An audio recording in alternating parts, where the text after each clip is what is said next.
possiblement ha estat l'últim gran director periodista del nostre país. En el sentit, la definició que feia el Xavier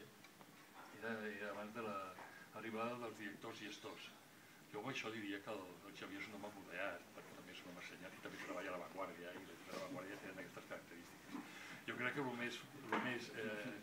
més clar que es pot dir és que era realment un director periodista abans dels directors de relacions públiques o dels directors d'agents comercials o dels directors que es dediquen a fer pressions per garantir per la via publicitària la supervivència dels mitjans, sigui com sigui, i traient el que es tingui que trair, que és dissortadament una de les coses que estan succeint i que a més és una de les explicacions, de les grans explicacions i de les grans raons, perquè això no és una,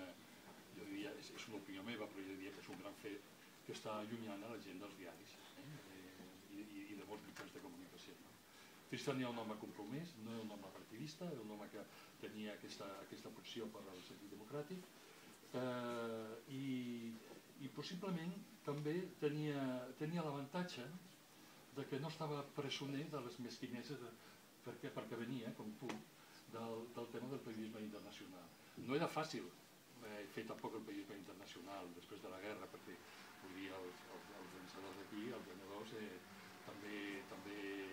amb la política internacional feien les coses, i els anglòfils, els germanòfils, vull dir, tot això era supercomplicat. Però sí que, des d'aquest punt de vista, Tristan venia de conèixer el món, venia de veure com es vivien les democràcies, venia de veure els suïtxons una mica oberts que en comparació amb la situació espanyola catalana eren uns grans suïtxons, i jo crec que això també li va permetre desenvolupar-se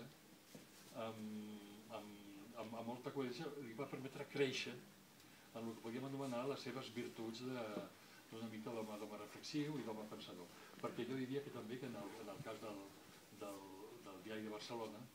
el Tristan, sobretot, era un director, era una peça també nova, era un director essencialment de criteri. És l'home que ens va donar criteri, ens va donar sentit, ja dic, estava molt preocupat per les formes, estava molt preocupat per la qualitat, però sobretot estava molt preocupat perquè les explicacions fossin coherents, i després també estava molt preocupat perquè totes aquestes coses es fessin dintre d'un ambient de treball, d'una companyonia real, perquè jo diria que també una de les nostàlgies del vell Brusi era que realment es va treballar durant uns anys amb el Pernau i amb el Tristan, es va treballar realment amb la infanteria i els quadres mitjans amb la sensació de fer un equip i que on no arribava un tenia que arribar l'altre, i que això és també una bona essència del periodisme, i que això també és una de les característiques, jo diria que bastant perdudes en